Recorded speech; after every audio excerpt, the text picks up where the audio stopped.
Drum and bass has gained very big popularity recently, so today I'm gonna show you how you can make a track in the style of the Caracal project, IMANU or Buunshin, and this is what we'll end up with.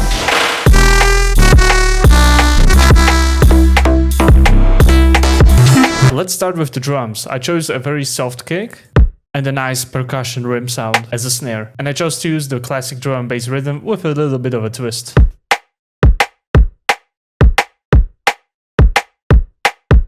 Now let's add some cymbals, which are essential in drum and bass. Let's add a closed hi-hat to get more groove.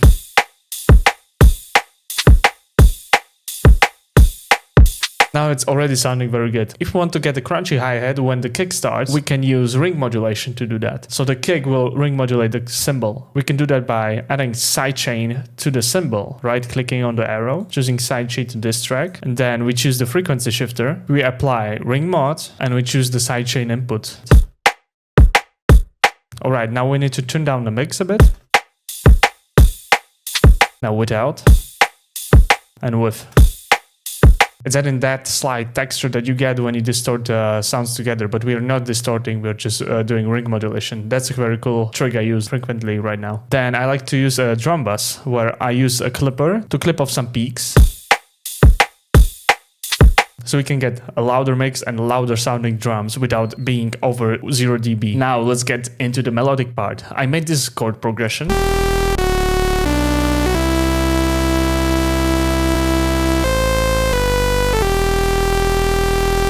Now let's choose the lead. I'm gonna use my newest pack called Eclipse, which you can try out for free in the description. I chose the lead cold. I really love the analog feel from this lead, but it still needs some processing, so I choose to add this crazy EQ to get a bit more body into the lead and a bit more highs. And I like to use the RC20 distortion, just to get a bit more harmonics and squash the sound a little bit more. Let's put it into context. Yeah, it's already sounding very nice, but we need a sub bass underneath. So I'm gonna probably use an 808 for that sound. I chose the 808 Bra.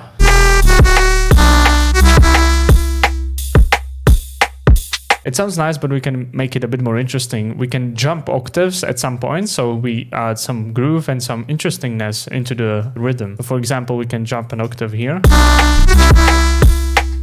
And in this part, we can try to add some more notes for more rhythm. For example, maybe something like this, or even earlier. Yes, that could work.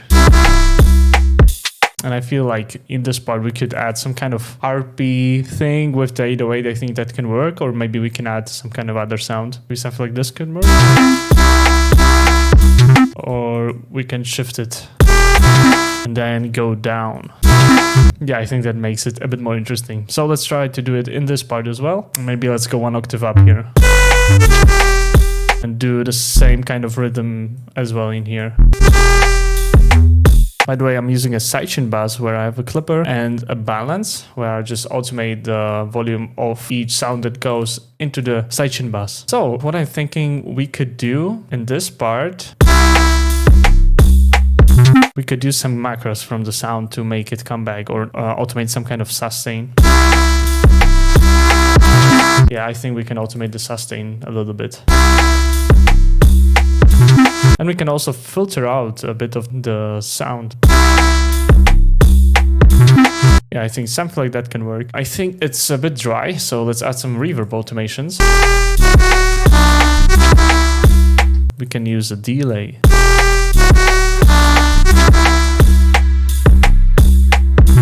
To fill it up even more. I think that could be cool.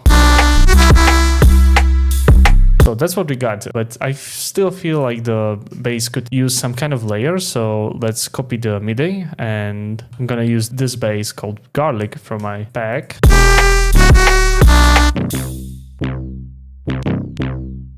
Yeah, I like this one, and also I think it doesn't need to play these notes that go up an octave in the ARP. And also what we can do to make the lead more gritty, let's do the same ring modulation trick. Let's sidechain the sub to the lead, let's add a frequency shifter, and let's turn down the mix.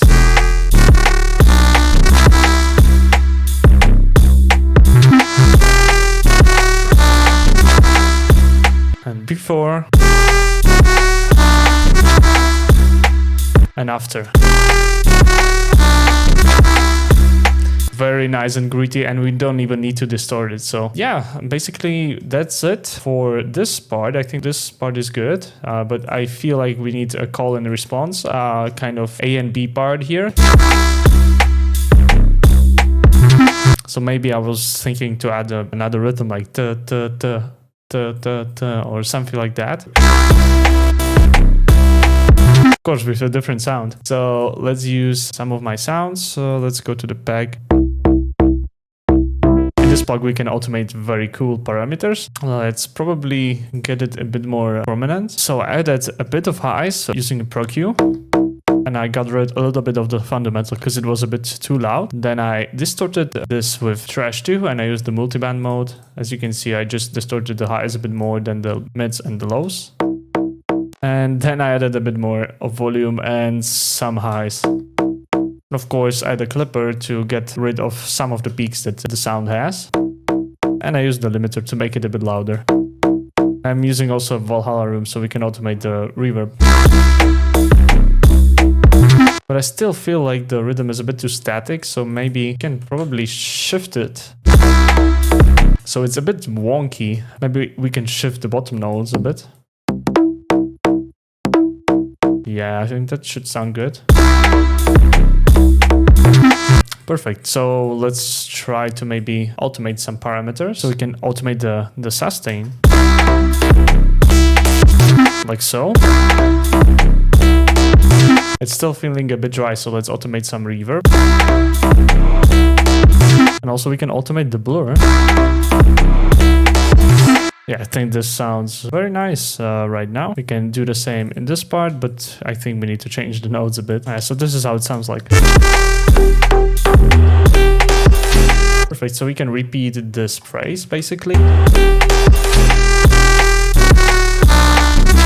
I think we need some more drums in this part, so let's introduce some hi-hats.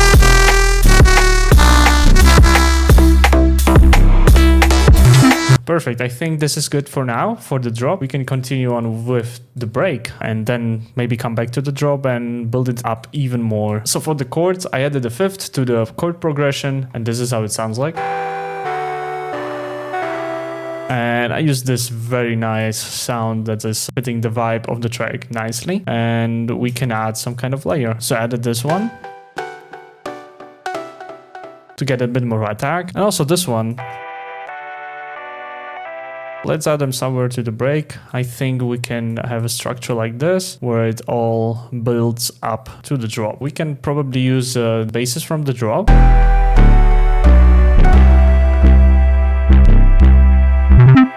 Yeah, I think we can also add the drums as well.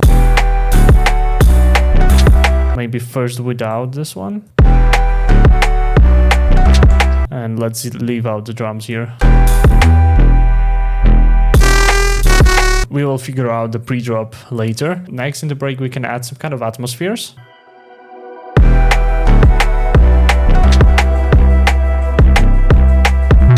Yeah, atmospheres helped a lot here. We can add some more like monophonic sounds. Yeah, I think it sounds much more dope now. I think we can also even add some more atmospheres. Just to fill up space even more. Now, when we got this, let's try to be more creative. I'm gonna consolidate the chords. So after we resample it, we can pitch it up and down and see what happens. Yeah, when we pitch it up, it's giving a bit more different character.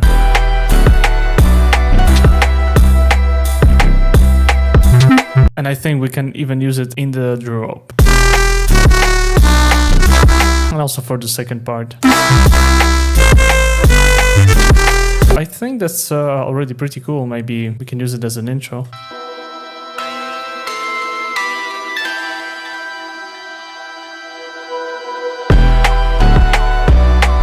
Yeah, I think it's very cool. Let's use that. But listening back, I think we still need some kind of fills here.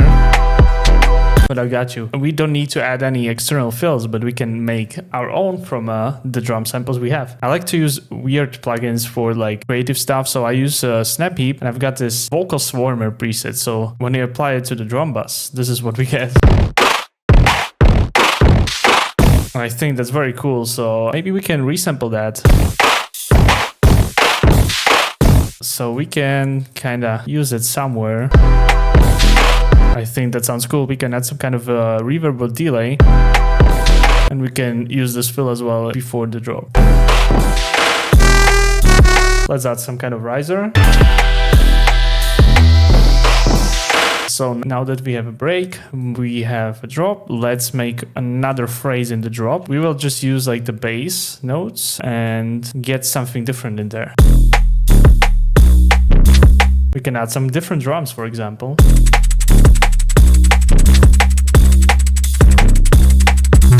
And let's do some granulized stuff. So now that we got this resampled part,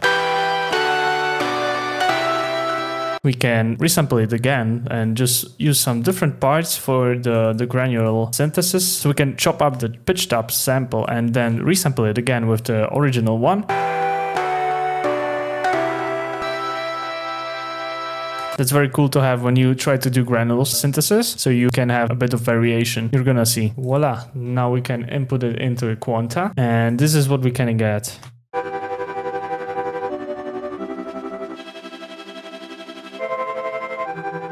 We need to process it a bit. So we added a bit of lows, a lot of highs, and an OTT and a soothe to make it a bit smoother, and also some more highs and mids. We can just play around with the position.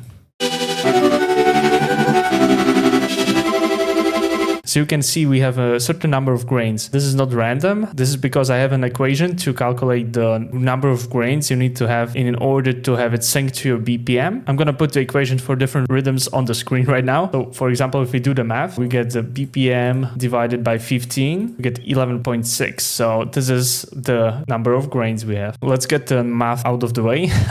So let's just draw a note. Let's automate the position and let's find some nice parts that we like. This is what I ended up with.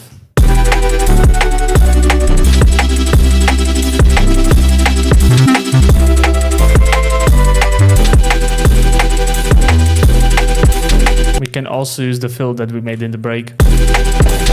Yeah, I think that sounds much better, and we can also add the fills somewhere in the drop.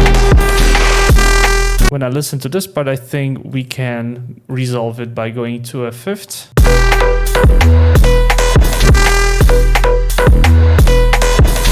In this part, I think we can add some kind of synth as well, or some kind of granular synth.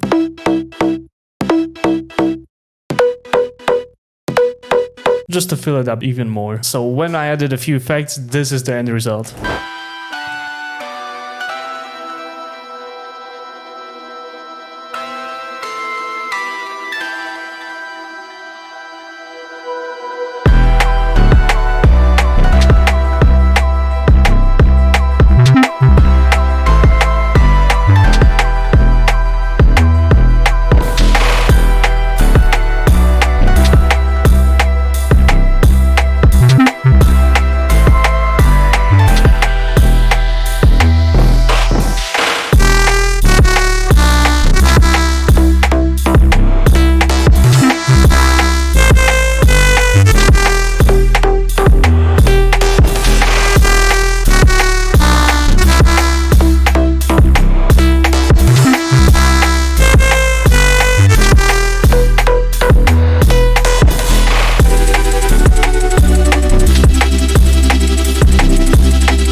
So that's basically it for the video. If you learned something new, smack the like button. And if you want to support this channel, get Eclipse now on my site, sixsounds.com. See you in the next video.